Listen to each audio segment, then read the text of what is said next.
जय श्री राधे, जय श्री कृष्ण। रामायण जीवन जीने की कला सिखाती है, सबसे उत्तम शिक्षा देती है। रामायण में जब श्री राम 14 वर्ष के वनवास के लिए गए तो सीता जी और लक्ष्मण जी भी उनके साथ वनवास में गए। भरत जी ने राज्य को त्याग दिया और नंदीग्राम में श्री राम का इंतजार करने लगे।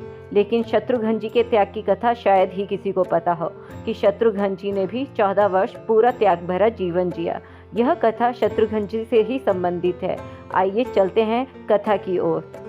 भरत जी तो नंदीग्राम में रहते हैं। शत्रुघ्न लाल जी महाराज उनके आदेश से राज्य का संचालन करते हैं। एक दिन रात करते भगवान को वनवास करते हुए 13 वर्ष बीत गए। एक रात की बात है, कौशल्या जी को सोते हुए अपने महल में छत पर किसी के चलने की आहट सुनाई दी। नींद खुल गई, पूछा कौन है। मालूम पड़ा था श्रुतकीर्ति जी हैं। उन्हें नीचे बुलाया गया। श्रुति जी जो सबसे छोटी हैं आई, चरणों में प्रणाम कर खड़ी रह गई। राम माता ने पूछा, श्रुति इतनी रात को अकेली छत पर क्या कर रही हो बिटिया? क्या नींद नहीं आ रही? शत्रुघ्न कहाँ है? तो श्रुति जी की आंखें भर आई, माँ की छाती से चिपटी, गोद में सिमट गई। बोली, माँ उन्हें देखे तो 13 वर्ष हो गए। उफ, कौशल्या जी का तो कलेजा ही कांप गया। तुरंत आवाज लगी, सेवक दौड़े आए। आधी रात ही पालकी तैयार हुई। आज शत्रुघ्न जी की खोज होगी। माँ चली।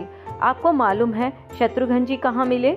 अयोध्या के जिस दरवाजे के बाहर भरत जी नंदीग्राम में तपस्वी होकर रहते हैं, उसी दरवाजे के भीतर एक पत्थर की शिला है। उसी शिला पर अपनी बाह का तकिया बनाए लेटे मिले।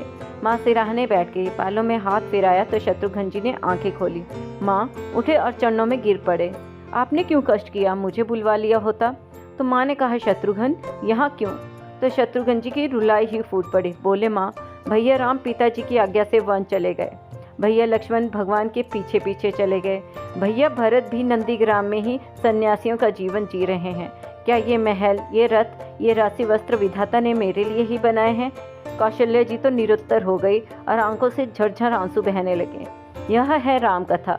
यह भोग की नहीं, त्याग की कथा है। यहाँ त्याग की प्रतियोगिता चल रही है और सभी प्रथम हैं। इसमें कोई भी पीछे नहीं रहा। चारों भाइयों का प्रेम और त्याग एक दूसरे के प्रति अलौकिक है। जय श्री राम। भक्तों, आपको यह कथा कैसी लगी? यदि आपको अच्छी लगी तो कृपया इस वीडियो को लाइक करें, शेयर करें और हमारे चैनल को सब्सक्राइब करें। जय श्री राधे, जय श्री कृष्ण।